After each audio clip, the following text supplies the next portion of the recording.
peserta. Nah, kemudian salawat beriring salam tidak lupa kita sampaikan kepada junjungan kita Nabi besar Muhammad Shallallahu Alaihi Wasallam. Allahumma shalli ala Muhammad wa ala ali Muhammad. Nah, pertama-tama kami tentu mengucapkan terima kasih kepada 3 narasumber kita yang kompeten di bidangnya masing-masing, yang berbagi ilmu ya. Nah, Prof. Marni sebagai badan pengelola unit usaha tentunya juga sudah banyak malang melintang bagaimana caranya menjadi seorang wirausaha yang unggul, bagaimana caranya bernegosiasi, bagaimana caranya membuka usaha, apa-apa saja yang harus dipersiapkan, tentu nanti beliau akan berbagi dengan kita semua. Kemudian juga Prof. Mia sebagai owner atau pemilik resto, SS juga tentu juga bisa berbagi karena langsung bukan hanya sebagai teorinya aja, sebagai ilmuwannya saja, tapi juga langsung aplikasinya seperti apa di lapangan begitu kita berbisnis atau membuka usaha. Nah, begitu pula dengan Prof. Susi yang juga kompeten di bidangnya, beliau juga sebagai trainer. Nah, tentu juga di samping pengalaman sebagai guru besar, sebagai dosen di FEB, juga beliau sebagai trainer tentunya juga banyak berkecimpung dengan UMKM dan perusahaan-perusahaan yang akan nanti juga berbagi dengan kita semua. Nah, kami atas nama fakultas tentunya mengucapkan terima kasih kepada 3 profesor kita sebagai asisten dosen yang hadir berkesempatan meluangkan waktunya di siang ini, dan juga buat mahasiswa di seluruh Indonesia maupun juga peserta lainnya yang kami tidak bisa sebutkan satu persatu. Nah, kami atas nama fakultas tentunya bangga ya memberikan apresiasi kepada panitia yang sudah memfasilitasi kegiatan ini atau yang sudah menjadi hostnya gitu, sehingga acara ini bisa berlangsung sesuai yang kita rencanakan, dan kita berharap acara ini bisa sampai selesai berjalan lancar, berjalan baik, karena menumbuhkan minat dengan temanya itu menarik sebenarnya gitu ya, karena dan ini tentunya karena menarik inilah maka pesertanya jadi banyak sampai 300, karena menumbuhkan minat kewirausahaan itu bukan sesuatu yang mudah seperti membalikkan telapak tangan, tapi butuh energi yang kuat gitu ya, yang keras gitu, sehingga kita bisa mewujudkan bagaimana caranya menjadi wirausaha yang sukses. Karena sebuah negara bisa maju bukan hanya karena dia punya sumber daya alam, punya sumber daya yang lainnya, tapi justru negara yang maju biasanya karena dia punya orang-orang entrepreneurs yang handal gitu. Jadi kita misalnya kenal di negara-negara lain ya, negara-negara tetangga kita, Singapura, Malaysia itu persentase kewirausahaannya jauh lebih besar dibandingkan di tempat kita. Nah, ini mungkin tema ini akan memotivasi mahasiswa menjadi kewirausahaan, karena begitu tamat mungkin mahasiswa setelah jadi alumni bukan jadi pencari kerja lagi, tapi adalah sebagai pencipta.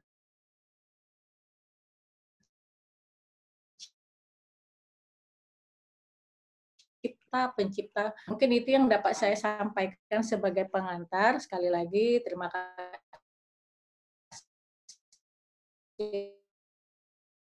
kepada panitia, Maha dan Rahmat, teman-teman ya. Kemudian kepada 3 guru besar kasih yang tidak terhingga, Prof. Marnis, Prof. Susi bagi sharing ini. Maaf juga tidak bisa nanti sampai mengikuti acara karena kebetulan ada kegiatan setelah jam 2. Maaf. Sekali lagi kami tutup dengan Assalamualaikum warahmatullahi wabarakatuh. Oke, Mas, saya kembalikan. Ya, Waalaikumsalam warahmatullahi wabarakatuh. Terima kasih, Prof, buat kata sambutannya. Nah, sekarang kita setelah mendengar ini, kita langsung masuk ke inti acara. Untuk berikutnya saya serahkan kepada Pak Rahmat untuk memberikan pengantar untuk acara ini. Terima kasih.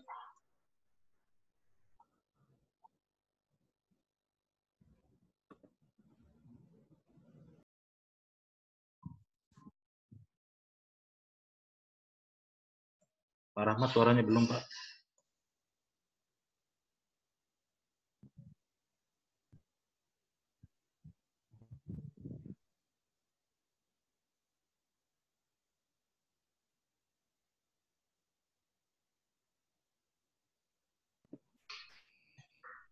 Pak Rahmat, suaranya belum.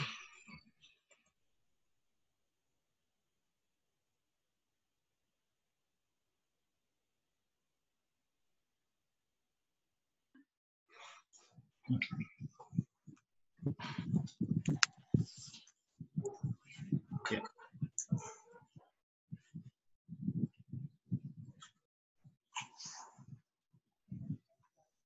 Suaranya Rahmat mungkin belum kedengaran suaranya. Sinyal kali. Ini begitu. Baik, Prof. Sambil menunggu Pak Rahmat yang membagus sinyalnya, saya serahkan langsung ke Prof. Susi untuk memberikan keterangan dan pengalamannya terkait kewirausahaan. Susi, dipersilakan. Ya, ada Pak Wahyu. Baik, terima kasih pada panitia yang sudah memberikan kesempatan kepada saya untuk menyampaikan materi seputar tema webinar kita pada siang hari ini. Sebelumnya, kami buka dengan Assalamualaikum warahmatullahi wabarakatuh. Waalaikumsalam warahmatullahi wabarakatuh. Kami hormati Ibu Dekan Fakultas Ekonomi Universitas Riau, yaitu Ibu Profesor Dr. Sri Indarti, MSI. Juga yang kami hormati para guru besar yang tentunya pada siang hari ini terlibat sebagai narasumber. Ada Prof. Marnis dan ada Prof. Mia. Terima kasih kepada panitia yang telah memfasilitasi kami pada acara webinar siang hari ini. Untuk para peserta webinar, kami juga mengucapkan terima kasih atas partisipasinya. Semoga bisa berjalan dengan baik webinar kita pada siang hari ini. Adapun tema yang akan saya sampaikan di sini berkaitan dengan milenial dan entrepreneur. Kalau kita bicara milenial, ini era tahun berapa sebenarnya? Ya, mungkin sekarang masih disebut milenial, kah? Tadi saya sempat menangkap apa yang disampaikan oleh Ibu Dekan Fakultas Ekonomi, bahwa yang diharapkan sekarang ini bukannya kita sebagai pencari kerja, tetapi bagaimana kita dapat menciptakan lapangan pekerjaan. Nah, jadi mungkin kesempatannya untuk bisa menjadi seorang entrepreneur, sehingga kita bisa wujudkan apa yang menjadi harapan, yaitu menciptakan lapangan pekerjaan. Oke, nggak mau jalan. Selanjutnya, pada slide berikutnya,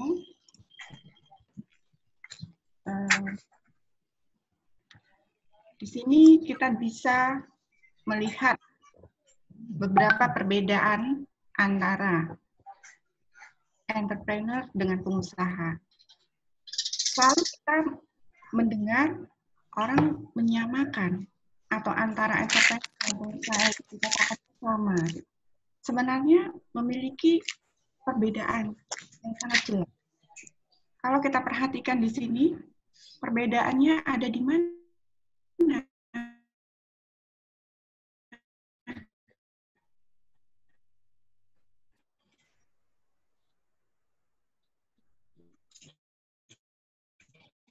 Yang pertama itu entrepreneur. Penekanannya di mana di sini? Kalau kita berbicara tentang jiwa, seorang entrepreneur itu biasanya lebih kreatif, lebih inovatif. Jadi kalau kita lihat kata kreatif itu, artinya ia mampu menciptakan sesuatu yang berbeda dari yang lain. Contohnya, bisnis yang sudah dibuat oleh orang lain, tetapi dia bisa dengan menjalankan bisnis yang sama, tetapi dia memiliki kreativitas yang tinggi, justru bisa menenggelamkan bisnis pertama yang muncul. Nah, ini tentunya kita bisa lihat dari jiwa seorang yang kreatif. Kemudian dalam entrepreneur itu juga terdapat sebuah jiwa inovatif. Artinya ia mampu menciptakan sesuatu yang belum pernah ada, menjadi ada, atau menciptakan sesuatu yang sama sekali berbeda. Nah, jadi kalau penekanannya di jiwa, entrepreneur ini, kalau saya katakan ya, top banget gitu. Artinya apa? Artinya dia memiliki karakter yang spesifik dalam jiwa ini.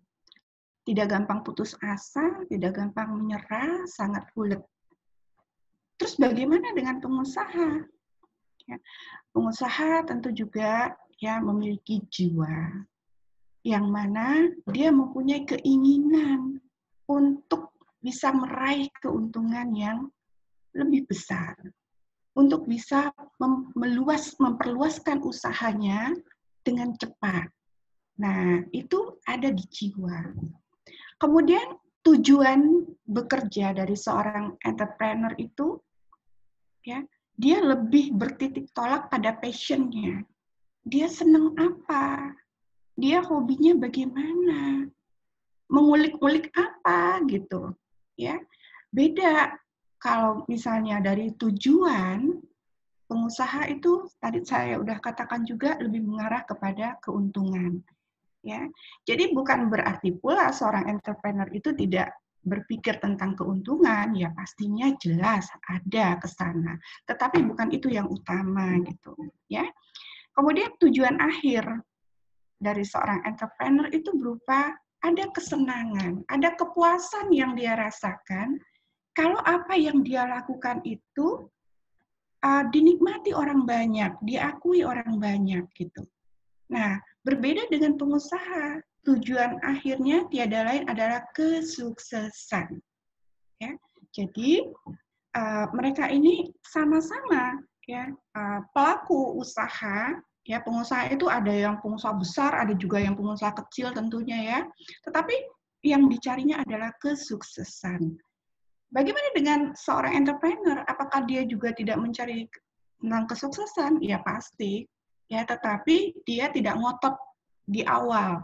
Dia akan menyerahkan, ya itu seperti air mengalir dan melihat kepada bagaimana ke depannya, visinya itu dapat dia capai apa tidak gitu. Ya, jadi kepuasan, kesenangan itu tujuan akhirnya, bahagia gitu. Kemudian di sini perbedaan berikutnya adalah waktu. Seorang entrepreneur dia bisa menghabiskan banyak waktu untuk menyelesaikan suatu kegiatan atau output daripada kerjanya. Dia sangat tekun, dia sangat telaten dan sangat hati-hati ya dalam membuat sesuatu, sehingga ada kepuasan dari apa yang dia ciptakan dan dia yakin orang lain juga akan menerimanya dengan sebuah kepuasan. Bagaimana dengan pengusaha? Dia tidak suka membuang-buang waktu. Seorang pengusaha kerja cepat, kerja jelas, keuntungan jelas gitu. Dia tidak mau berlama-lama. Kalau memang itu nggak pasti, ya udah tinggalin gitu. Ya. Nah, kemudian perbedaan berikut ada pada rencana dan perubahan di masa depan. Seorang entrepreneur dia sudah mempersiapkan kemungkinan yang terjadi di masa depan. Jadi, apapun resikonya itu sudah dipikirkan dan sudah dipertimbangkan ya, tentang resiko itu dan dia akan melakukan apa setelah itu. Bagaimana dengan pengusaha? Ya, mungkin di sinilah letaknya. Sering tidak siap untuk menghadapi perubahan. Ya, sering tidak bisa menerima perubahan. Sementara sebagai seorang pengusaha, tentunya kita juga dalam ilmu marketingnya harus bisa membaca minat daripada konsumen, ya, atau minat dari pasar kita itu apa. Gitu. Nah, selanjutnya pada tujuan, ya, entrepreneur di sini fokus tujuannya menciptakan ide. Sementara pengusaha ide itu sesuai dengan tren. Misalnya trennya apa? Kalau dulu itu, kalau kita nonton tuh trennya nonton bioskop. Nah, bangun bioskop gitu. Terus kalau belanja itu ke mall, ya udah bikin mall. ya. Nah, jadi di situ pengusaha, ya, yang mungkin kategorinya bisa kita katakan itu pengusaha besar yang mungkin juga punya dana yang cukup ya untuk membangun sebuah bisnis. Sementara kalau misalnya di entrepreneur menciptakan ide dari kreativitas, ya, kita sering melihat bahwasanya sesuatu yang kelihatannya unik, sesuatu yang kelihatannya bukan aneh ya, tapi unik dan tentunya bagus gitu loh. Ya, ini adalah karya dari seorang entrepreneur. Kemudian fokus dalam bekerja, ya, fokus pada profit dan bagaimana ke depannya, sementara seorang pengusaha fokus dengan apa yang dikerjakannya saat ini. Saya rasa untuk perbedaan daripada seorang entrepreneur dengan pengusaha itu sudah cukup jelas, dan peserta webinar tentunya sudah bisa menebak ya apakah kita ini orientasinya kepada pengusaha atau kepada entrepreneur, terutama bagi yang sudah menjalankan bisnisnya gitu ya. Wirausaha itu adalah sebenarnya pionir dalam bisnis ya.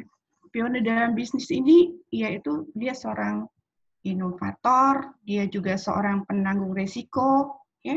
Jadi dia tentunya sudah sangat tahu dengan apa yang harus dia lakukan. Nah, bagaimana caranya membangun mindset daripada entrepreneur? Ya, tadi saya udah katakan, udah singgung, berani ambil resiko. Ya.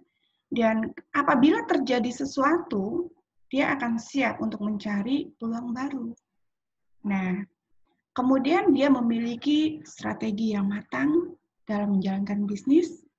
Kemudian positive thinking, ya. Dengan apa yang terjadi pada bisnisnya, dia berpikir positif saja. Ya, dia tidak mengatakan bahwa ini karena bisnis lain, ya, tidak menyalahkan bisnis lain, ya. Mereka bersaing secara sehat dan itu sangat disadari oleh seorang entrepreneur. Kemudian terus belajar. Keinginannya untuk sukses terlihat dari antusiasnya untuk terus belajar. Fokus pada tindakan yang dia lakukan, mempunyai visi yang besar, dan ide kreatif seperti yang saya katakan tadi. Kemudian ada pembagian tugas yang jelas dengan tim kerjanya. Ya. Nah, jadi dalam mindset entrepreneur itu, kita harus mencintai bisnis. Kalau kita sudah mengambil keputusan untuk melakukan bisnis, kita akan berusaha dan harus berusaha untuk mencintai bisnis itu, ya, sebaik mungkin. Gitu. Nah, lanjut pada karakteristik entrepreneur, ya, kreativitas yang tinggi, dedikasi yang tinggi, determinasi, fleksibilitas kepemimpinan, punya semangat dan gairah dalam menjalankan pekerjaan, kemudian percaya diri yang tinggi, yakin ya dengan apa yang dilakukan, ya. Nah, itu tentunya merupakan ciri atau karakteristik dari seorang entrepreneur. Nah, di sini karena tema kita tadinya itu mengarah kepada milenial, ya, bagaimana sih sekarang memotivasi ya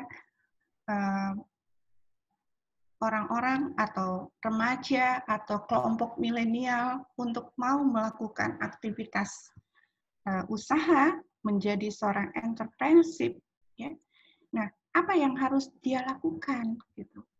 Kita lihat sekarang globalisasi, ya, di mana generasi milenial harus membuat usaha pengembangan, ya, tentunya didukung oleh perkembangan teknologi dan komunikasi. Dan kalau saya cermati sudah banyak sih ya sebenarnya anak muda, kaum milenial juga ya, yang tentunya sudah melirik dan melaksanakan bisnis yang berkaitan dengan teknologi dan komunikasi ya, karena dirasa sangat mempermudah dan dalam meningkatkan bisnis. Ya, kalau misalnya kita ingin perekonomian itu meningkat, ya, tentunya kita sudah berpikir bagaimana untuk bisa membangun usaha yang dapat menghasilkan sehingga ekonomi ya dan perdagangan dunia yang sangat sudah mudah ini dengan adanya teknologi ya itu bisa cepat meningkat. Artinya saya ingin katakan bahwa jangan sia-siakan peluang gitu. Jangan sia-siakan peluang. Sekarang melakukan bisnis itu nggak harus ya seperti dulu. Harus buka toko, harus gelar apa yang dijual, ya nggak seperti itu. Sekarang saya sudah melihat banyak yang tidak hanya kaum milenial, tidak hanya remaja, saya juga melihat ya yang usia-usia mungkin seperti kami ini juga sudah banyak ya yang melakukan bisnis dengan menggunakan teknologi. Nah, itu sangat memudahkan. Tinggal sekarang punya nggak keinginan, ada nggak jiwa entrepreneur-nya, sehingga nggak gampang putus asa gitu. Ya, nah banyak upaya yang harus dilakukan supaya orang mengenal produk yang kita jual tentunya. Ya, di sini promosi tentu harus juga digalakkan ya, dan tidak susah kok melakukan promosi dengan adanya teknologi sekarang. Nah, contoh bisnis milenial yang bisa saya berikan misalnya makanan dan minuman yang unik. Saya yakin para peserta webinar siang hari ini ya sudah bisa membayangkan makanan dan minuman yang unik. Walaupun sebenarnya makanan itu mungkin sama kayak misalnya ya. Dulu kita waktu zaman-zamannya saya tahun 70-an akhir itu saya juga udah kenal yang namanya serabi. Nah, tapi sekarang serabi disajikan ya tentunya dengan banyak variasi. Toppingnya beragam. Kalau dulu nggak ada toppingnya gitu. Kalau dulu paling ada cuma diisi kelapa, dicampur gitu, bukan ditaruh di atas sebagai topping, bukan gitu.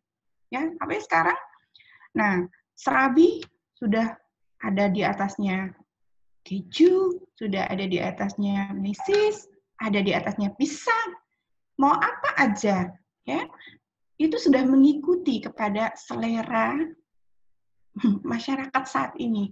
Bahkan yang suka itu bukan hanya remaja gitu ya. Nah, jadi di sini itu keunikan. Kemudian kalau saya ambil contoh minuman unik, ya.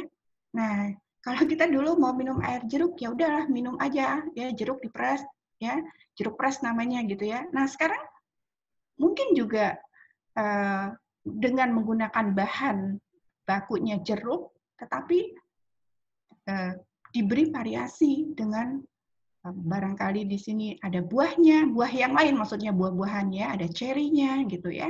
Atau dikasih lagi pemanis-pemanis lainnya dalam penyajian ya. Nah, di situ menangnya seorang entrepreneur gitu. Ya, dia selalu mau otak-atik produk yang dia akan jual gitu. Nah, kemudian dia harus bisa lebih unggul dari pesaingnya walaupun sama-sama menjual makanan dan minuman yang sama gitu loh. Kemudian kafe, contoh bisnis milenial kafe, apa sih yang diunggulkan seorang entrepreneur dengan mendirikan kafe? Dia melihat kepada antusias ya kelompok atau sekelompok orang. Misalkan yang dibutuhkan apa sih? Suasana. Nah, dia ciptakan suasananya yang mungkin lebih baik dari kafe-kafe yang lainnya untuk usia-usia tertentu gitu. Kenyamanan, keamanan, kemudian fasilitas lain yang sering dibutuhkan, ya dia pasang wifi gratis, ya itu salah satu mungkin keunggulan yang bisa dia berikan, ya karena tidak semua kafe juga bisa menyediakan hal itu, ya. Nah kemudian yang lebih nggak enaknya lagi mengatakan menyediakan fasilitas wifi, tapi ternyata suka jam-jam tertentu mati gitu ya. Nah, membuat orang kecewa di sini gitu. Nggak konsisten dengan janjinya gitu ya. Nah, ada makanan ringan ya, ada snack inovasi. Nah, ini kita sering lihat sekali. Padahal kalau kita lihat cuman keripik ubi misalnya, ya. Dulu biasa aja keripik singkong gitu. Nah, sekarang udah pakai level 1, 2, 3, dan seterusnya. Bahkan dilomba-lombain. Nah, ini kan artinya sangat kreatif sekali supaya orang mau nyicipin loh yang namanya keripik, ya, dan bisnisnya terus laku gitu ya. Nah, kalau saya nggak salah, kalau dari Maici itu saja satu hari bisa berapa puluh juta katanya, ya dia dapat keuntungan ya, gitu. Nah, dulu nih ceritanya nih, ya. Nah, kemudian sekarang sudah berkembang lagi macam-macam jenis keripik ya dengan inovasi yang dilakukan oleh pelaku usahanya. Kemudian bisnis online. Bisnis online itu tadi yang saya katakan bahwa sudah banyak yang melakukannya dan sudah merasa mudah ya dengan melakukan bisnis online ini. Dan sangat tertolong kalau yang rajin-rajin untuk membuat produk, kemudian dengan adanya bisnis online, ya atau kita memasarkan daripada produk orang lain ya secara online dengan menggunakan media sosial kita sendiri. Nah, ini juga peluang ya untuk bisnis milenial. Walaupun itu bisa pakai modal, bisa tanpa modal loh itu ya, modalnya kepercayaan gitu loh ya. Kemudian apalagi dalam bisnis milenial ini ada jasa editor ya. Mungkin untuk kalangan remaja ya ini sesuatu yang sudah biasa ya dilakukan untuk jasa editor. Tapi tergantung passion-nya juga. Nah, itu tadi yang saya katakan. Tidak semua juga yang mungkin akan memilih bisnis ini. Gitu. Kemudian bisnis afiliasi. Ya. Afiliasi, di sini kita mencoba untuk menawarkan produk, ya, menawarkan produk lain ya dengan cara online tentunya ya. Nah, jadi di sini kalau saya cermati sudah banyak sih ya kaum milenial yang tentunya menjalankan bisnis-bisnis seperti yang saya contohkan barusan. Nah, kita pasti akan bertanya bagaimana cara memulainya, gitu. Selalu itu yang menjadi pikiran, ya. Dia tidak akan bisa kita laksanakan kalau kita hanya bertanya, berpikir tanpa action gitu, ya. Jadi memang kita harus ya bagaimana caranya kita tentunya gerak cepat ya untuk memutuskan niat kita ingin menjadi entrepreneur misalnya. Nah, memulai bisnis ini ada yang dengan modal, ada yang tanpa modal. Ya. Dengan modal itu membuat produk sendiri. Itu pastinya kita menggunakan modal sesuai dengan apa yang sudah kita perhitungkan. Ya. Kemudian membuka ruko atau kafe itu juga dengan modal. Ya. Kalau nggak punya lahannya, ya berarti sewa lahan, pastinya modal gitu. Ya. Kemudian kita sudah harus memikirkan apa sih yang harus kita buat gitu ya. Maksudnya buka kafe kita mau jual apa? Kemudian ini masakannya mau fokusnya untuk kalangan mana gitu ya. Nah, kemudian ruko kita mau bisnis apa di ruko gitu ya. Nah, kalau kita mau katakan bisnis sembako di ruko. Nah, nanti mikir lagi, wah udah banyak nih ya yang tentunya menjual sembako gitu ya. Nah, yang lain apa misalnya? Pernak-pernik unik. Ya, pernak-pernik unik ini juga sebenarnya bagus ya kalau kita memang percaya gitu kalau pasarnya itu ada gitu ya. Tapi kalau kita nggak yakin, kita pasti akan gampang putus asa. Aduh, siapa sih yang mau beli bunga ya? Setiap hari bunga ini kan juga kalau belum nggak pernah habis dan kalau belum rusak orang nggak beli. Nah, itu adalah sesuatu yang sangat mempengaruhi keputusan kita mau jalanin bisnis apa gitu ya. Kemudian ada juga yang mengatakan bahwa saya pengen bisnis, tapi saya nggak punya modal. Gimana ya caranya? Ya, nah, caranya ya banyak sekali. Ya, tadi saya juga sudah jelaskan. Nah, ini juga beberapa contoh, jadi reseller, ya, kemudian bisnis afiliasi, kemudian jasa editor, ya. Nah, jadi ini semua adalah modal kepercayaan sepertinya, ya. Ini modal kepercayaan, tapi juga di sini tentunya keuletan, ya. Nah, jadi jangan putus asa, ya, untuk sekarang. Misalnya kita belum memiliki pekerjaan yang pasti, pengen berbisnis seperti orang-orang, tapi apa daya modal nggak ada, ya. Nah, kita bisa kok, ya, juga melakukan bisnis asal kita punya kemauan, kita punya jalan untuk itu, ya. Nah, sekali lagi saya katakan sudah banyak yang melakukannya. Terus apakah kita akan bersaing dengan yang banyak? Ya jelas iya dong gitu. Kenapa tidak? Ya, karena keuletan seseorang itulah, ya, kunci keberhasilannya. Ya. Nah, itu beberapa bahan yang tentunya sudah saya sampaikan. Mungkin pada kesempatan berikutnya kita ada sesi tanya jawab, tapi sebelumnya saya kembalikan ke panitia. Oke, baik. Assalamualaikum warahmatullahi wabarakatuh. Waalaikumsalam warahmatullahi wabarakatuh. Oke, terima kasih Prof. Susi. Bisa dengar suara saya? Ya. Oke, baik. Terima kasih Prof. Susi atas pemaparan materinya, sangat menarik sekali. Bagaimana beliau memberikan motivasi kepada kita untuk menjadi seorang entrepreneur. Baik. Berikutnya kita lanjut kepada kisah sebagai seorang wirausahawan. Beliau adalah guru besar Fakultas Ekonomi dan Bisnis Universitas Riau, juga owner Resto Asam Pedas Profesor Siak Sri Indrapura, yaitu Prof. Jumiati Sasmita. Selamat siang, Prof. Siang, Assalamualaikum. Oke. Sudah siap ya, Prof? Ya. Sudah siap? Baik. Kepada Prof. Jumiati, saya persilakan. Baik, saya lanjutkan. Assalamualaikum warahmatullahi wabarakatuh. Sebelumnya, Waalaikumsalam. Terdengar dengan jelas, Prof. Terdengar dengan jelas.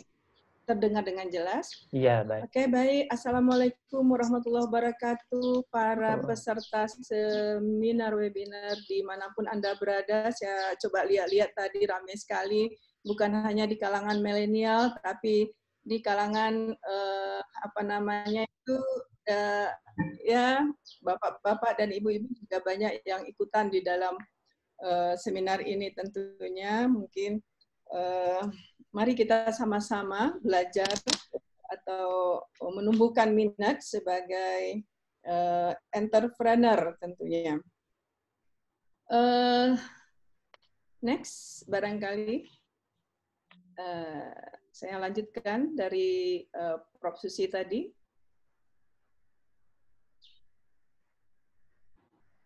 Halo, Rahman?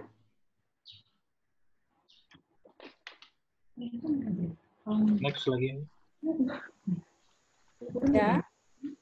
Nah, judul seminar kita pada siang ini menarik sekali, ya. Saya katakan tadi bahwa kita memberikan judul menumbuhkan minat sebagai entrepreneur di kalangan milenial, kan gitu. Kenapa kita mengambil tema ini?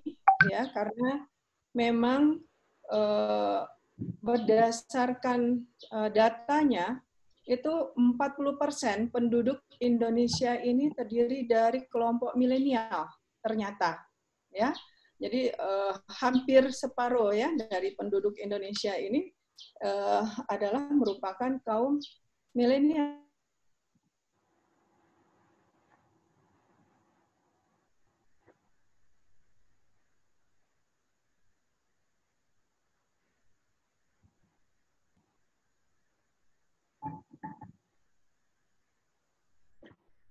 Suaranya hilang, Bro. Baik, mungkin ada kendala di Prof. Jumiati. Bentar.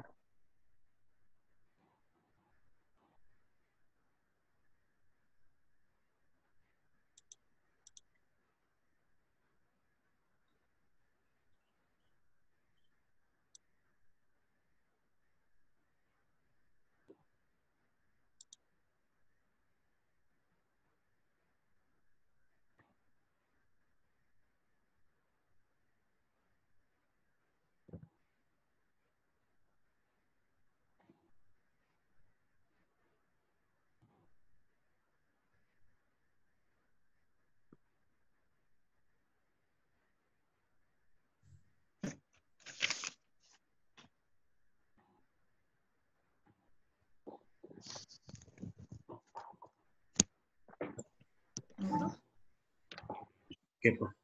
Oke, silakan, Prof. Maaf, ada ada gangguan. Baik, Sebentar. Kedengaran suaranya, Rahmat? dengar dengan jelas, Prof. Dengar dengan Terdengar. jelas ya? Iya, Aduh, silakan. maaf. Ya, Maaf. oke. Baik. Tolong slide-nya, Rahmat. Baik.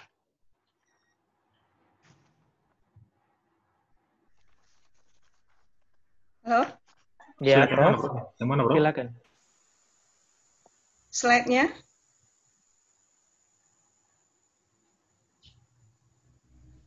Sudah tampil, Prof. Sudah tampil? Sudah, Ya, silakan, baik. Prof. Ya, baik. Jadi ternyata fenomena yang ada, 40% penduduk Indonesia itu adalah kaum milenial, ya tadi. Kemudian yang menjadi apa namanya itu masih banyak ya di antara kaum milenial itu yang mencari kerja gitu.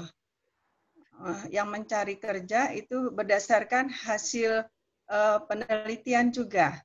Fenomenanya banyak ya, kalau merasa kalau tidak menjadi PNS atau tidak bekerja di perbankan atau bekerja di apa namanya tuh perusahaan, ngerasa tidak bekerja. Nah, seperti itu.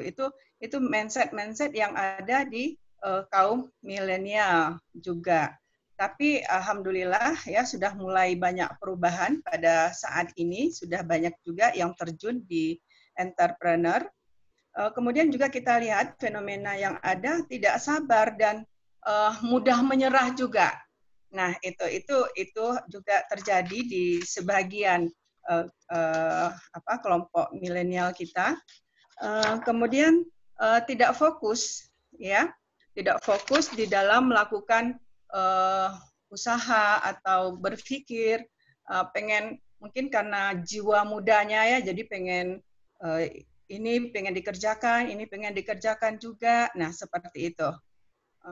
Kemudian banyak ide, tetapi kurang actionnya.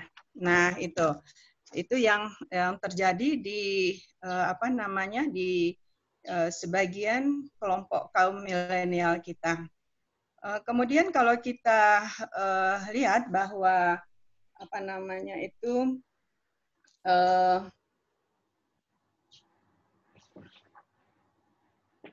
nah, entrepreneur itu ya, entrepreneur mohon maaf saya agak ini nih nggak kelihatan slide-nya. Entrepreneur itu saya katakan keren gitu. Kenapa dikatakan keren? Karena apa namanya financial keuangan itu bisa kita atur sendiri. Kita mau banyak, mau sedikit, gitu. Itu dari hasil kerja keras kita. Makanya kita katakan bahwa entrepreneur itu dia bisa mengatur keuangannya sendiri. Kemudian juga bisa membuka lapangan kerja. Ya, dengan entrepreneur itu kita bisa menciptakan lapangan kerja, tidak lagi kita mencari-cari kerja, tetapi kita menyediakan lapangan kerja. Nah, kemudian di situ juga kita bisa percaya diri, ya, percaya diri, terbebas dari apa namanya tidak diperintah juga, ya, tidak diperintah oleh bos. Tapi kalau kita bekerja di bank atau kita bekerja di perusahaan, kita kan biasanya diperintah oleh atasan kita. Nah, kalau kita sebagai entrepreneur, tentunya kita bisa bekerja sendiri dan justru kita yang akan memerintah karyawan-karyawan kita, bukan memerintah ya, mengarahkan karyawan-karyawan kita tentunya. Nah, kemudian dengan entrepreneur juga kita bisa bekerja sama dengan orang lain, ya, dengan anggota-anggota kita, dengan karyawan-karyawan kita, ya, dan bebas mengatur waktu kita untuk melakukan kegiatan. Nah, contoh saya tadi seperti sudah disampaikan bahwa saya memang terjun langsung, walaupun saya sudah guru besar di Fakultas Ekonomi UNRI, tetapi saya juga punya hobi, punya apa namanya tuh hobi memasak. Nah, jadi hobi memasak saya itu saya tuangkan dalam bentuk sampingan, yaitu katakanlah entrepreneur. Saya bangun resto. Nah itu tadi yang disebut dengan resto SS. Nah, resto SS itu bukan artinya resto serba sambal, tetapi sering ditanya orang, apa itu Prof resto SS? Ya, jadi saya katakan karena tempatnya di Siak, Sri Indrapura, yang jaraknya tidak jauh dari Pekanbaru ya, cuman 1,5 jam kalau dari Pekanbaru. Nah, itu SS itu adalah resto Siak Sri Indrapura. Nah, begitu. Jadi, kenapa saya mendirikan resto itu di sana? Karena saya melihat keunikan dari kota Siak sendiri.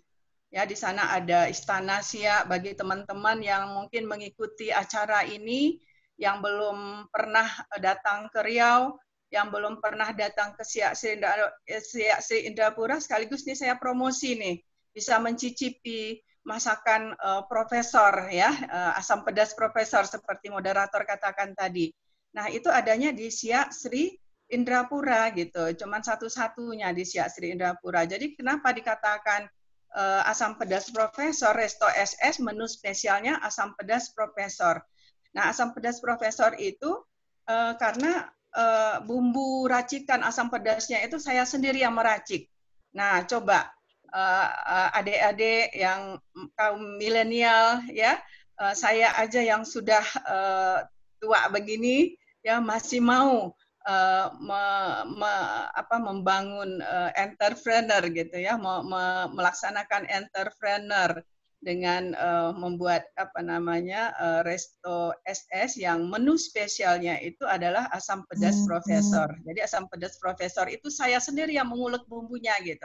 Jadi kalau pengen merasakan apa namanya masakan profesor ya silahkan datang ke Siak Sri Indrapura nantinya. Banyak menunya di sana. Nah, di slide itu nampak nanti ya banyak menu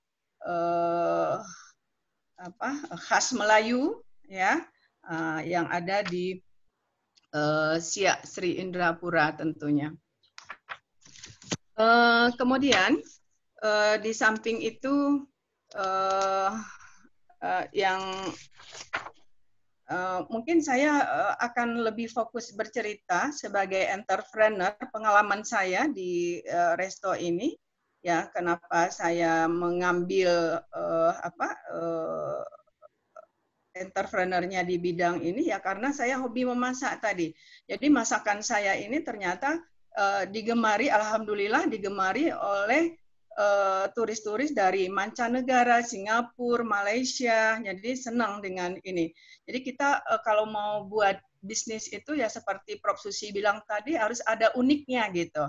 Jadi ada keunikan yang kita tampilkan nanti adik-adik para milenial ya pengen membangun bisnis itu dimulai dari apa namanya hobi kita dulu ya, hobi kita apa, nah itu yang kita kembangkan supaya kita itu nggak ngerasa terpaksa di dalam melakukan bisnis itu. Kayak saya nggak apa namanya, dan satu lagi saya pesankan kalau ketika kita mau berbisnis atau membuka usaha nantinya ya jangan gengsi. Nah ini saya sering contohkan kepada mahasiswa saya di dalam kelas bahwa saya aja yang udah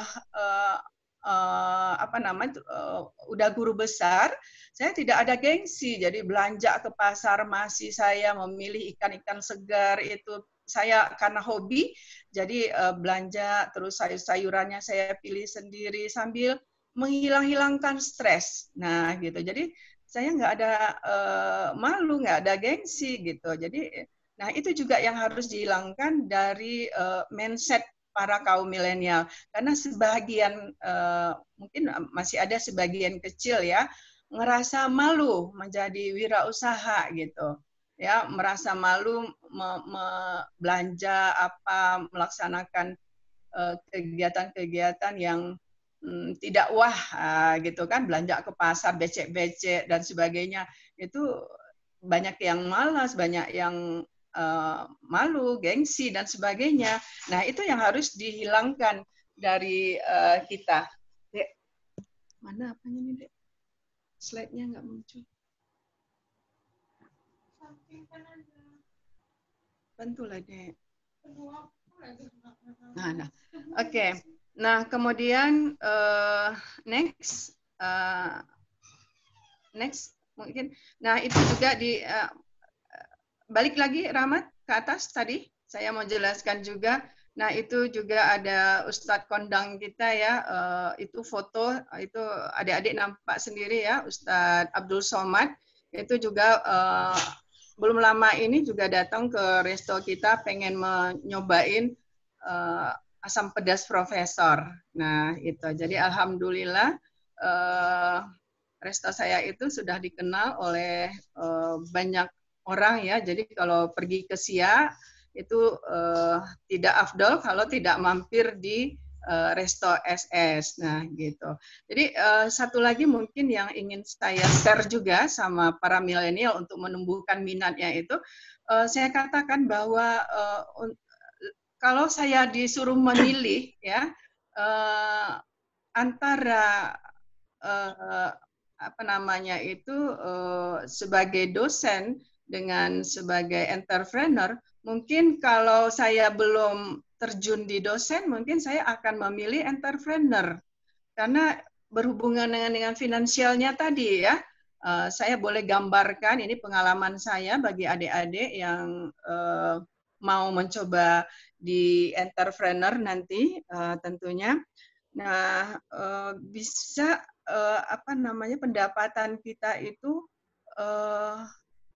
yang saya dapatkan di wirausaha itu, di wirausaha kuliner ini, bisa satu hari itu sama dengan 1 bulan gaji saya di kampus. Nah, coba Anda bayangkan, satu hari kita dapatkan di wirausaha ini, itu kalau di kampus kita 1 bulan bekerja dulu baru dapatkan sebesar itu. Nah, itu kan luar biasa perbandingan penghasilannya itu. Jadi makanya kalau untuk penghasilan sangat luar biasa di entrepreneur, apalagi kalau kita sungguh-sungguh dan memang mencurahkan waktu kita sepenuhnya untuk entrepreneur ini. Kemudian next. Nah, ini juga saya berikan contoh beberapa entrepreneur muda kita yang sangat sukses di bidangnya masing-masing. Ya, ada Ferry Unardi, ini bisa menjadi contoh motivasi kita. Beliau ini lahir di Padang, ya. Dalam usia 30 tahun. 30 tahun aja beliau sudah bisa menjadi tergolong sebagai pengusaha muda yang sukses ya, tergabung dalam 150, kalau saya nggak salah itu 150 orang Indonesia terkaya. Nah, itu. Jadi siapa yang nggak kenal ya dengan Traveloka. Nah, bisnisnya itu Traveloka. Kemudian ada juga next, ada juga Nilam Sari. Ya, Nilam Sari ini juga kelahiran 1982, mungkin di situ ada salah tulis ya. Juga sekitar 30-an di apa namanya itu usia 30 di rentang 30-an juga, dengan bermodalkan hanya 4 juta modal awalnya. Ya, jadi usahanya itu kebab Turki. Nah, itu sampai ke mancanegara juga membuka outlet, sampai 1.400 outlet yang dia bisa bangun. Jadi kalau kita belajar dari para pengusaha muda ini, dia jatuh bangun juga, bahkan sempat berhutang sampai 14 miliar di usianya yang masih 27 tahun. Nah, itu sangat berani sekali. Ya. Jadi itu yang mungkin kita bisa contoh dari para milenial kita yang sudah terjun di sini. Kemudian ada juga Reza Nur Hilman ya. Reza Nur Hilman ini yang disampaikan Prof. Susi tadi ya, dengan keripik maici-nya ya, coba bayangkan hanya keripik ubi singkong yang diinovasi menjadi level-level pedasnya itu ya, nah bisa meraup keuntungan 7 miliar per bulan. Nah ini infonya. Bayangkan cuman keripik ubi bisa penghasilannya 7 miliar per bulan. Nah, itu luar biasa gitu kan. Nah, kemudian ada juga Ali Muharram. Nah, Ali Muharram ini lagi tren sekarang nih ya. Ada apa namanya, makanan makaroni ngehe, istilah pakai apa namanya agak lucu, ngehe gitu. Nah, ini dia Ali Muharram ini juga sangat muda sekali, ya, sangat masih rentang usia di kisaran 30-an juga, bisa mencapai 6 miliar per bulan penghasilannya. Ya, ini saya ngelihat usahanya ini, ya, memang kalangan muda ini senang ya dengan cemilan makaroni ini. Nah, bayangkan 34 outlet dia punya gitu. Dalam rata-rata dalam satu outlet itu bisa menghasilkan 2 juta gitu. Nah, kalikan aja. Nah, makanya dia bisa menghasilkan 6 miliar per bulan. Ini bisa menjadi motivasi kita, sebuah makanan yang makaroni yang ya kita nggak mungkin nggak familiar dengan makaroni gitu ya, tapi bisa menghasilkan luar biasa gitu. Kemudian ada juga Dea Valencia, ya, Dea Valencia dengan batik kulturnya juga bisa menghasilkan ratusan juta per bulan. Nah, ini kan nampak bahwa mereka hobi di bidang fashion, hobi di bidang kuliner, dan masing-masing mengembangkan bidang-bidang itu. Nah, ini nanti bisa dijadikan sebagai apa namanya, motivasi di diri adik-adik kaum milenial ya, untuk memulai bisnis ya, wirausahanya, menciptakan lapangan kerja, tidak lagi mencari-cari kerja ya. Jadi kita masuk ke kunci sukses untuk menjadi entrepreneur. Yang pertama, kerja keras ya. Nah, kalau entrepreneur itu nggak boleh malas gitu. Banyak sekarang karena kita punya gadget 24 jam itu rasanya nggak enak kalau nggak megang gadget ya. Jadi kalau kita hanya pegang gadget aja terus-terusan ya nggak bisa sukses dong. Ya, jadi entrepreneur itu harus kerja keras. Pada saatnya kerja ya kita kerja, pada saat santai baru kita pegang gadget yang mungkin baca WA dan sebagainya. Kemudian pantang menyerah ya. Jadi dari beberapa kisah sukses anak muda tadi, mereka bukan langsung sukses dalam membangun bisnisnya, tetapi mereka jatuh bangun juga ya. Jadi harus apa namanya itu, harus sabar kita. Jangan begitu gagal nggak mau lagi, putus asa dan sebagainya. Nah, itu bukan kunci sukses seorang entrepreneur. Jadi jatuh bangun itu hal yang biasa ya. Kemudian kita harus punya keuletan, ulet di dalam di dalam melakukan kegiatan itu, mempunyai tekad yang kuat, kemudian juga berani mengambil resiko. Kemudian selalu berinovasi dengan produk-produk yang kita buat ya, seperti saya asam pedas. Nah, gitu. Nanti kita buat menu baru lagi, ikannya ikan apa. Nah, selalu berinovasi supaya orang nggak bosan gitu ya. Kemudian satu lagi kuncinya ya, harus jujur gitu. Nah, inilah apa namanya, kunci sukses yang harus kita munculkan, yang harus kita tanamkan ketika kita mau menjadi seorang entrepreneur yang sukses. Saya kira mungkin itu dari saya, mudah-mudahan nanti dengan sedikit pengalaman yang saya miliki ini bisa menjadi motivasi bagi adik-adik ya yang mengikuti seminar ini ya.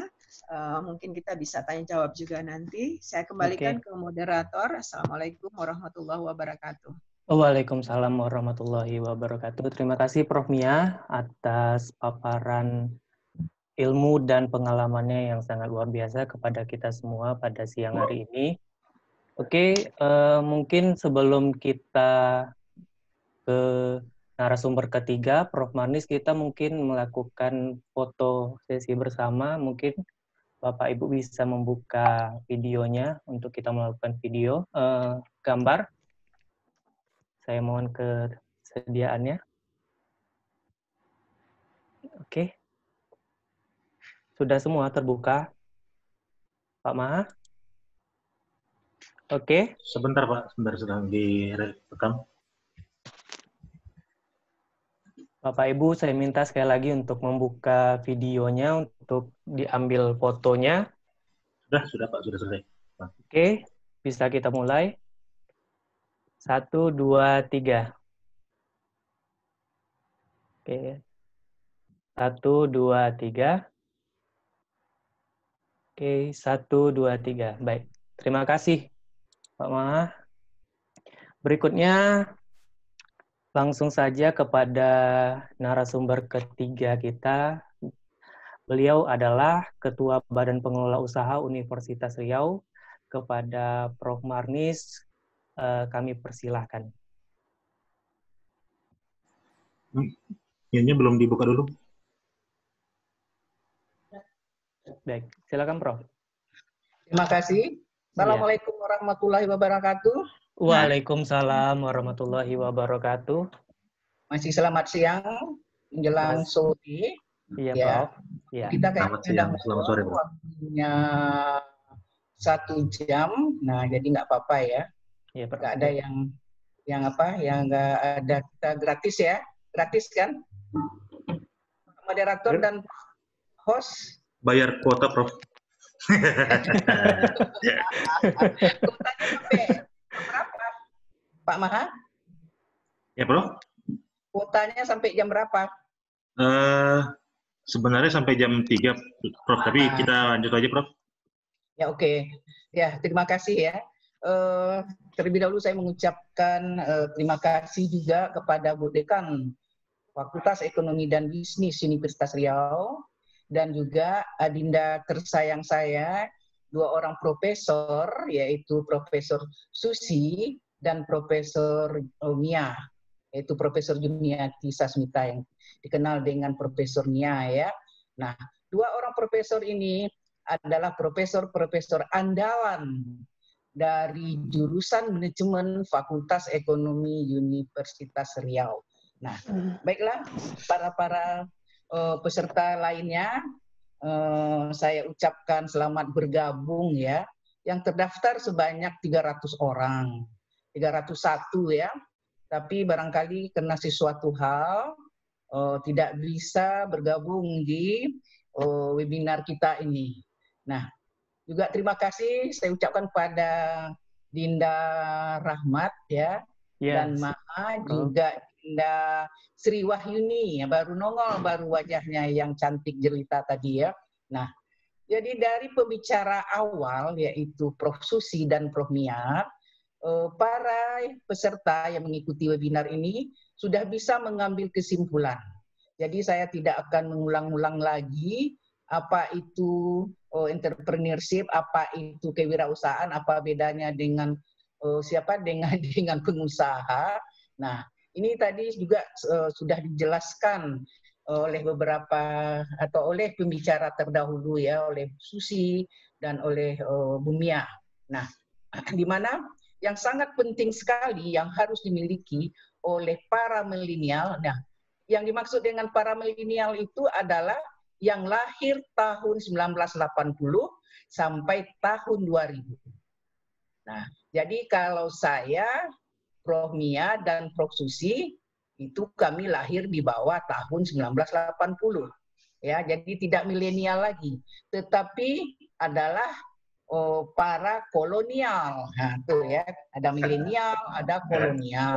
Nah, dari beberapa pengalaman tadi Bu Susi memaparkan beberapa teoritis yang bisa diserap oleh para pendengar atau yang ikut serta dalam webinar ini. Nah, Bu Mia atau Prof. Mia menjelaskan pengalamannya. Walaupun dia sebagai seorang profesor, karena dia punya bakat memasak. Nah, contohnya aja timbullah inovasinya, timbullah kreativitasnya, timbullah wawasan atau mindset dia sebagai seorang koki ya, mohon maaf ya Prof ya apa istilahnya tuh. Nah, koki kalau bagi saya sehari-hari itu ya, dia bisa mendatangkan 1 bulan gaji seorang profesor, salaris yang diserap oleh seorang profesor, itu dia bisa memperoleh 1 hari. Bayangkan, totalkanlah berapa penghasilan Prof Mia tadi. Itu bukan apa-apa, jangan kena modal.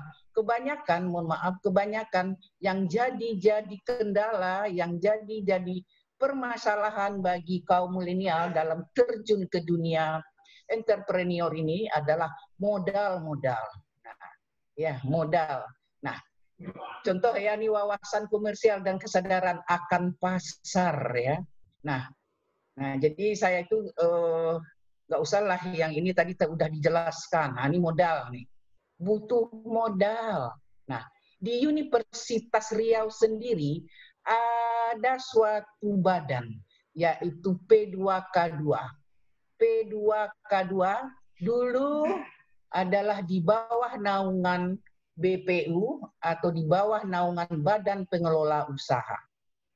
Badan Pengelola Usaha ya. Tetapi sekarang sudah hijrah dia ke LPPMP. Lembaga LPPMP ya, Lembaga Pusat Pendidikan dan Mutu ya, Mutu dan Pendidikan. Jadi P2K2 adalah pusat pengembangan karir dan kewirausahaan ya. Nah, jadi di Unri sendiri, misalnya kaum milenial, nah mahasiswa yang hadir atau yang kuliah di Universitas Riau, dia kalau butuh modal itu mengajukan proposal ke P2K2 waktu saat saya di bawah naungan Badan Pengelola Usaha, itu berapa modal yang dibutuhkannya, itu dipenuhi ya, asal bisa mempertanggungjawabkan. Example ada dari Fakultas Pertanian. Itu dia berminat sekali dengan membudidayakan jamur tiram. Nah, jamur tiram nanti dikasih modal, dibudidayakannya. Alhamdulillah sudah berkembang ya. Kemudian itu dari Fakultas Pertanian, dari Fakultas Teknik ya. Ini saya bicara dulu di lembaga saya, di universitas saya, yaitu Universitas Riau. Kebanggaan saya, jantung hati masyarakat Riau. Saya belum bicara lagi di beberapa perguruan tinggi yang saya sudah jelajahi atau saya sudah pergi ya. Saya batasi yang ada di Indonesia saja, nggak perlu ke luar negeri itu saya banding-bandingkan misalnya ya. Tapi oke. Nah, jadi saya batasi yang di Indonesia saja, terutama di Universitas Riau, kebanggaan atau sebagai jantung masyarakat Riau. Nah, di waktu Expo ya tahun 2015 ya, di Ambon ya, dipusatkan di Universitas Patimura. Ada expo tentang inovasi mahasiswa kaum milenial. Nah, saya hadir karena saya sebagai Ketua Badan Pengelola Usaha dan juga di bawah naungan saya P2K2 tadi. Nah, itu yang membuat bakso dari ikan. Ya, bakso dari ikan itu adalah dari Fakultas Teknik loh. Adik-adik kaum milenial dari Fakultas Teknik. Seharusnya dari enggak masalah. Nah, itu dari mana modalnya, dari mana? Juga dari P2K2. Dan ada lagi dari Fakultas Ekonomi dan Bisnis.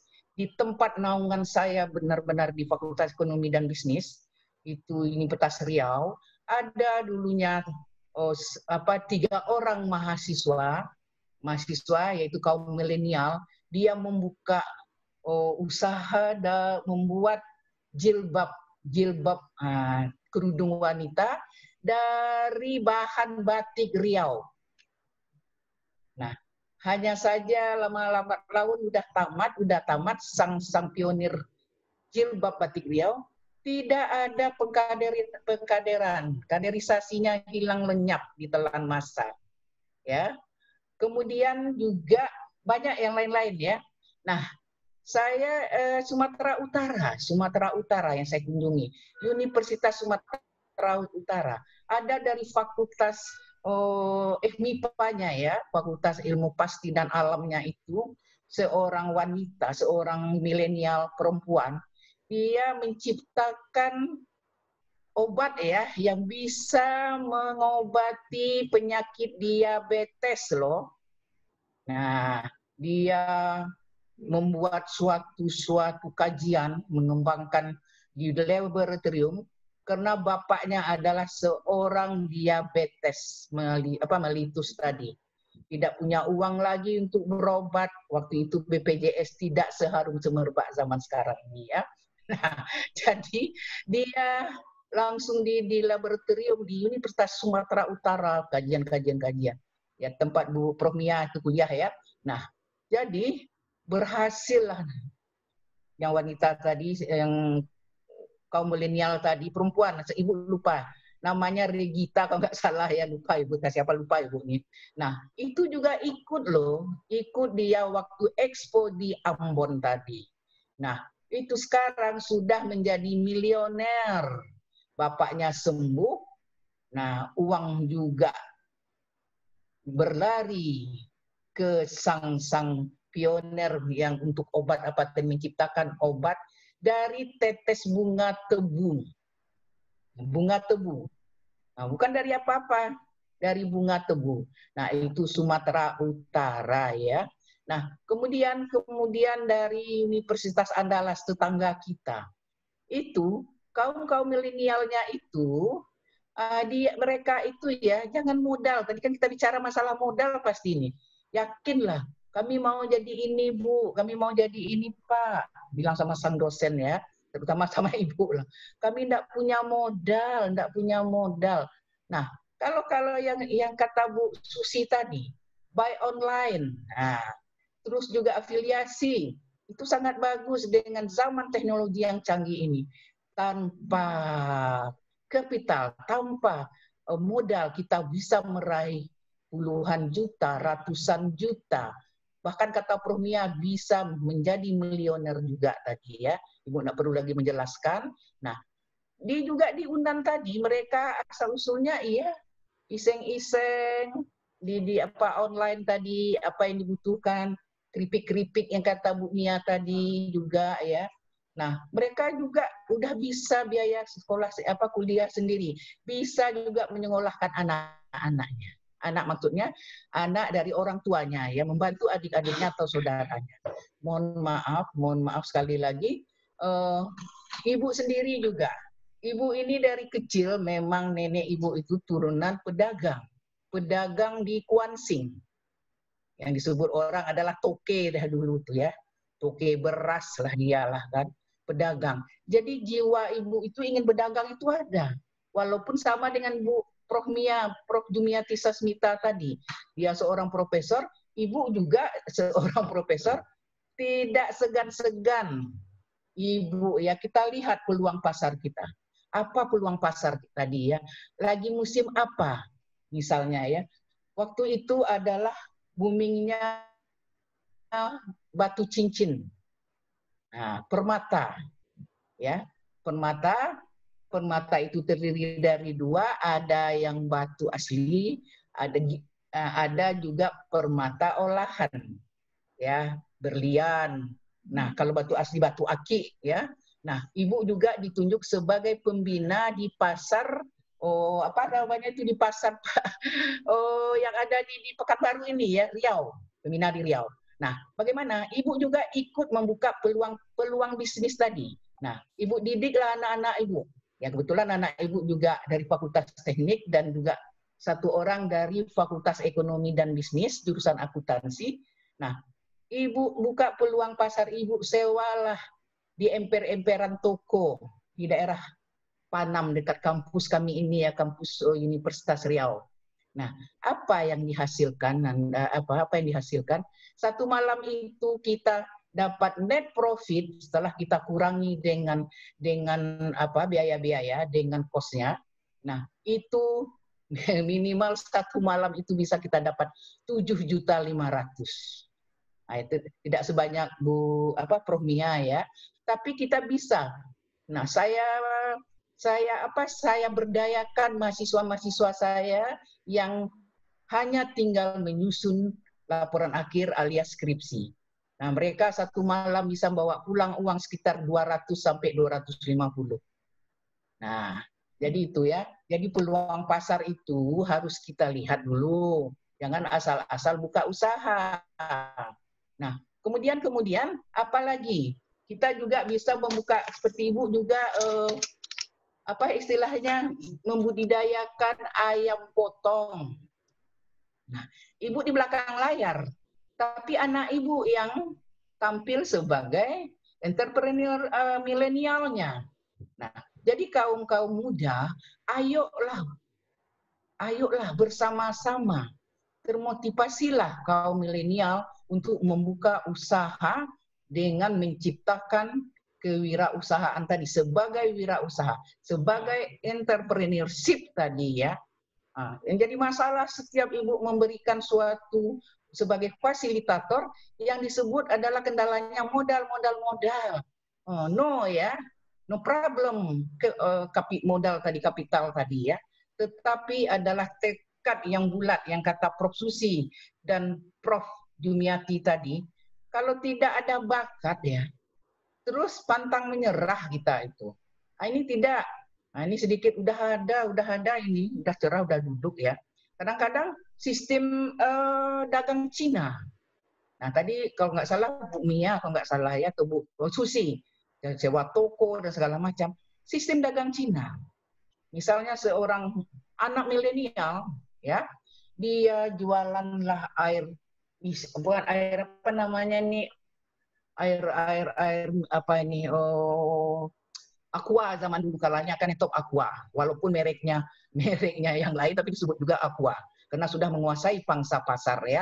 Nah, pertama dia menjual dari door to door, istilahnya door to door. Nah, dari hasil dia berdagang dari rumah ke rumah atau dari kedai ke kedai, dari konsumen satu ke konsumen lain, akhirnya dia bisa menyewa suatu kios ya. Nah, setelah kios, dia itu punya pelanggan. Waktu dia berdagang door to door kepada customer-nya, dia sudah membina bagaimana mempertahankan pelanggan tadi. Bagaimana agar pelanggan tadi bertahan menjadi pelanggan yang tetap. Nah, akhirnya dia buka kios, pelanggan yang dia door to door tadi, tentu dia punya keunggulan tersendiri dari berjualan tadi, berdagang tadi, service excellence-nya jalan. Ya, akhirnya dia buka kios. Nah, kios, waktu dia membuka kios, customer-nya bertambah, profit-nya bertambah, akhirnya dia bisa mendirikan pabrik isi ulang, air isi ulang. Pabrik air isi ulang. Bagaimana strategi dia berdagang? Tidak perlu dia harga mahal. Biarlah harganya stabil, untungnya sedikit, tetapi omset penjualannya banyak. Daripada omset penjualan sedikit, untungnya banyak. Itu salah ya. Jadi sebagai kaum milenial, nah Ibu mohon maaf ya, bukan kita, kalau apa ya, ada hasil kunjungan Ibu ke ITS, Institut Teknologi Surabaya ya, ITS, tahun 2017 ya, itu kalau di ITS ada pasar malam di kampusnya, ada pasar malam, ada kaum milenial ini dia bergabung 6 orang, itu membuat seluruh produk yang dijualnya dari batik Surabaya, sepatu dari batik, kain batik, walaupun dasarnya mungkin plastik atau apa ya, yang anti air ya, terus segala semacam batik. Apa hasilnya? hasilnya mereka bisa umroh, akhirnya bisa membuka toko, akhirnya bisa memberikan orang tuanya berangkat naik haji. Nah, itu kaum milenial. Modalnya dari mana? Patungan sedikit-sedikit. Awalnya dia jual taplak meja, apa namanya taplak meja, terus juga jilbab. Jadi kita lihat apa produk segmentasi pasar kita itu apa kira-kira? Siapa? Nah, produk yang dibutuhkan itu apa? Jadi jangan kita asal-asal aja produk-produk ini itu.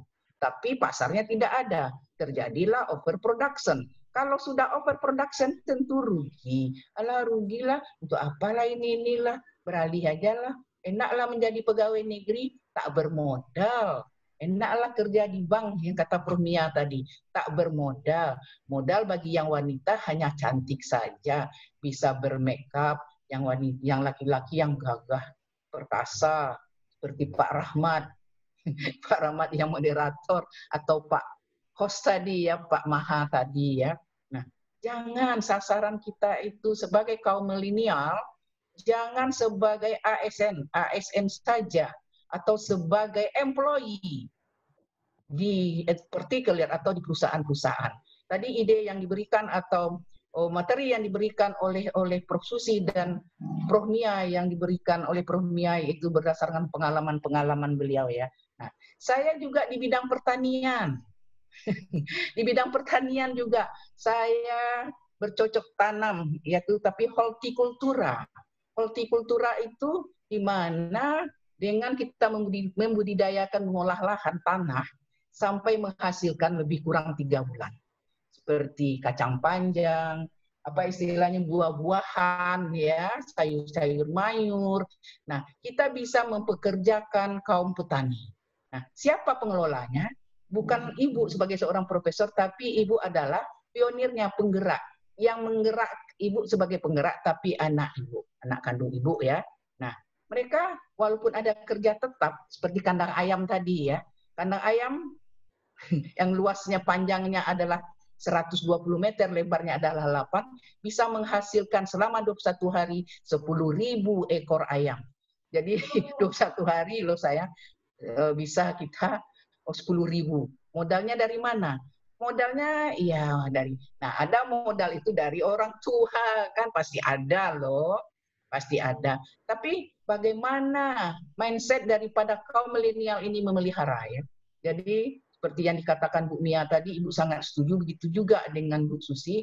Tolonglah bagi yang ikut webinar ini, terbitkanlah bakat dari dalam diri tadi ya. Motivasi dari dalam diri. Motivasi dari luar, ada internal, ada eksternal. Jangan tujuan akhir itu adalah menjadi ASN. Nanti marah pula Pak Menpan RB ya. Jadi ada kita buka peluang bisnis banyak sekali ya. Nah, kafe tadi Bu Susi ya, Prof. Susi dan Prof. Mia. Kafe, ibu keluarga ibu, anak kandung ibu juga punya kafe kontainer. Bagi yang milenial yang ada di Kota Pekanbaru, nggak heran lagi dengan kafe kontainer. Awalnya di Jalan Beringin itu di depan sekolah apa itu ya, lupa ibu, itu di Jalan Beringin. Kemudian dia sudah hijrah, sudah apa istilahnya itu, diserahkan ke Masjid Agung. Semua profitnya diserahkan untuk akhirat. Nah, akhirnya Masjid Agung ada pembenahan, pindah lagi ke depan dekat SKA. Itu sudah mempekerjakan kaum duafa, anak-anak yatim. Nah, jadi kita membuka peluang usaha itu tidak ada modal dari orang tua.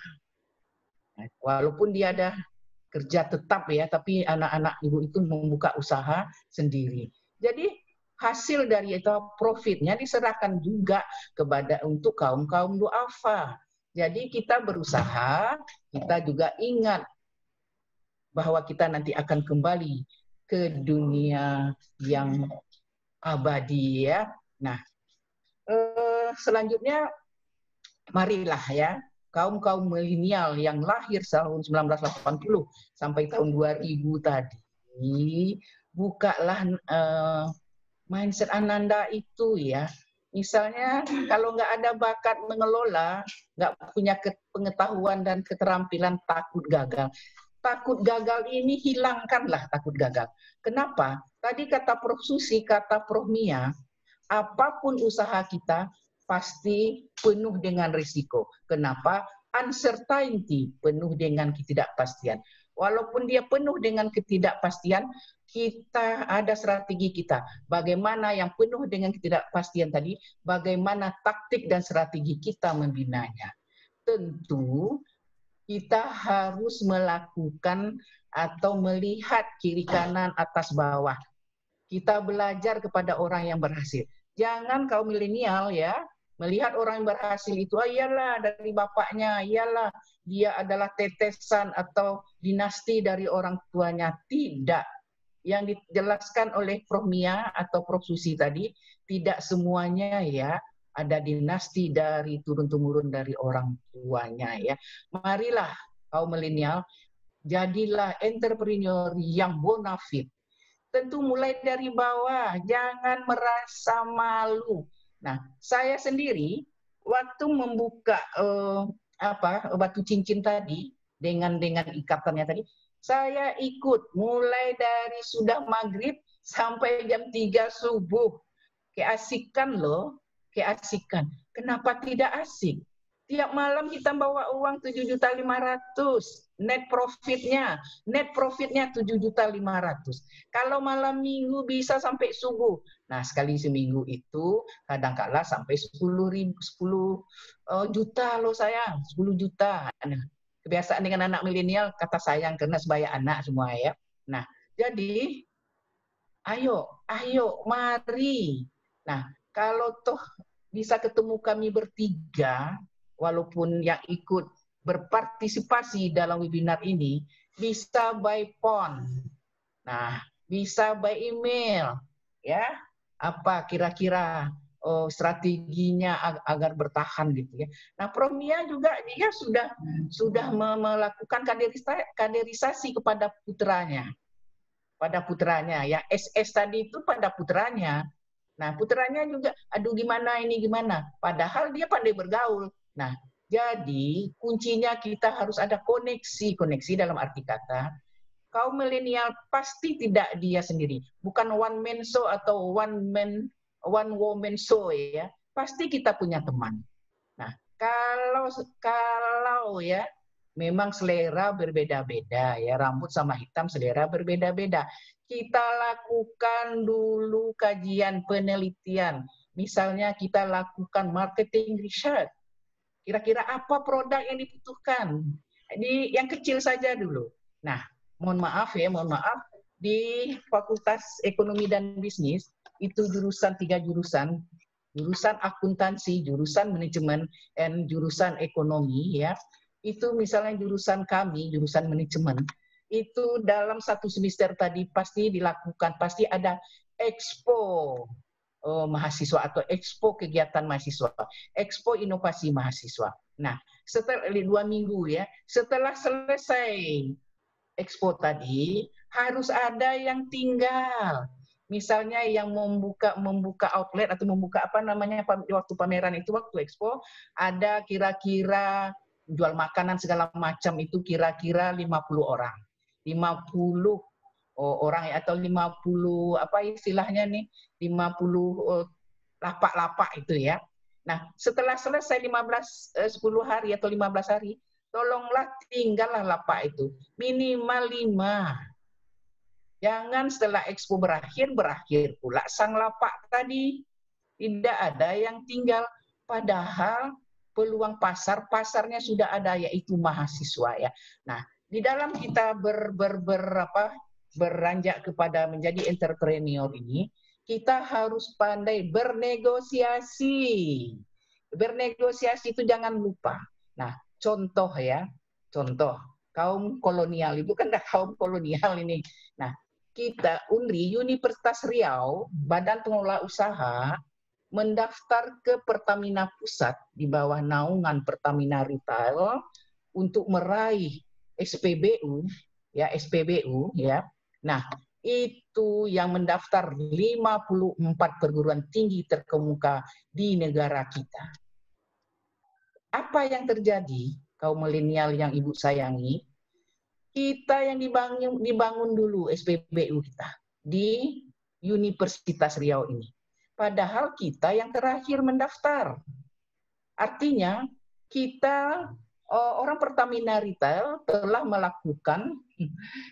melakukan pembangunan SPBU berdasarkan LIFO, last in, first out. Yang terakhir mendaftar yang terakhir mendaftar pertama dibangunkan. Apa kiat kita? Apa strategi kita? Apa taktik kita? Kita harus bisa bernegosiasi. Nah, ya. Jadi kaum milenial ya semuanya modal sudah ada, terus tempat sudah ada, produk sudah ada yang berminat, tentu harus ada bernegosiasi. Nanti ya pasti ada kalau kita itu sudah ada usaha kita, itu tugas Bu seperti Prof Susi tadi ya, itu dia bergerak juga sebagai fasilitator di UMKM. Nah, itu kita bisa meraih dana bergulir dari Kementerian Koperasi dan UMKM. Dana bergulir itu diberikan kepada usaha-usaha, terutama para milenial yang usahanya sudah dirintis, sudah ada. Tapi jangan belum buka lagi usaha sudah minta dana kepada pemerintah. Itu takkan mau pemerintah membiayai. Itu adalah Bu Susi itu pakarnya, Prof Susi itu ya. Bagaimana meraih dana bergulir di Kementerian Koperasi dan UMKM, UMKM tadi ya. Nah, masih ada waktunya Pak Maha? Kayaknya Halo? habis, Prof. Habis kayaknya, Prof. Jadi, sedikit lagi Pak Maha. Kunjungan Ibu lagi ke beberapa perguruan tinggi. Ke UNES, Universitas Negeri Semarang juga ya. Itu mereka mahasiswa-mahasiswa tadi per kelompok-kelompok itu sudah ada usaha, misalnya musik. Nah, ada organ tunggal. Nanti kalau ada ya yang menyewa segala, mereka tampil. Kenapa? Universitas Negeri Semarang itu pasti ada kegiatan-kegiatan. Nah, bagaimana cara meraihnya? Misalnya saja, ini tidak tahu lah Ibu ya, nanti Ibu akan apakah bicarakan dengan yang terkait. Contohnya kita ada wisuda. Waktu wisuda kah ada yang memesan papan bunga, ucapan selamat ini, selamat wisuda. Itu tolonglah, kita tahu ini ada yang pengusaha atau usaha papan bunga tadi, dekati. Nah, kita nanti dapat fee. Dari fee itu bisa untuk modal lagi. Kemudian parkir tolonglah. Misalnya ada tukang parkir, bantu-bantu. Dapat nanti kumpulkan. Memang modal itu tidak perlu banyak. Kita mulai dari yang kecil. Seperti yang saya katakan tadi. Awalnya kita menjualkan air minum orang. Kemudian door to door. Kemudian kita bisa menyewa kios kecil. Kemudian kok bisa kita mendirikan pabrik air minum isi ulang tadi ya. Nah, jadi dari bawah, jangan tiba-tiba ingin menjadi pengusaha atau menjadi entrepreneurship handalan. Tidak begitu. Dari bawah dulu ya. Nah, kemudian Universitas Brawijaya itu tak heran lagi ya, mahasiswanya yang online lah, yang fasilitas dan lain-lain. Mereka pasti ada inovasi-inovasi baru ya. Misalnya keripik tempe, kata yang Prof Mia tadi keripik singkong ya. Nah, di situ di Malang itu keripik tempe itu dimodifikasi rasanya berbagai macam rasa ya. Nah, macam-macam. Universitas Merdeka Malang itu bergerak juga mahasiswanya di bidang editor, di bidang fotokopi dan lain-lain. Awalnya dia membantu-bantu, kemudian dia punya mesin kopi sendiri. Itu tidak sendiri, tapi berkelompok. Nah, apalagi tadi Universitas Yogyakarta. Nah, ini benar-benar sudah ada dibuat ruko-rukonya. Bagi mahasiswa yang menyewa itu tersendiri berdasarkan negosiasi dengan universitas. Ya, itu rahasia perusahaan, Ibu nggak mau ngomong di sini ya. Nah, Universitas Muhammadiyah Malang. Universitas Tadulako. Nah, lupa Ibu nulis. Tadulako di Palu. Nah, Palu sebelum gempa dulu ya, sebelum tsunami. Nah, Universitas Patimura tadi udah Ibu ceritakan. Universitas Khairun Ternate. Seharusnya Ibu hanya 5 hari, tapi rupanya sampai 15 hari. Kenapa? Di sana Ibu mengajarkan bagaimana membuat, di sana kan banyak ikan tuna. Ikan tongkol bahasa kaminya kalau di Pekanbaru ini, itu banyak ikan tuna. Ikan tuna itu kan bisa juga dibuat jadi abon.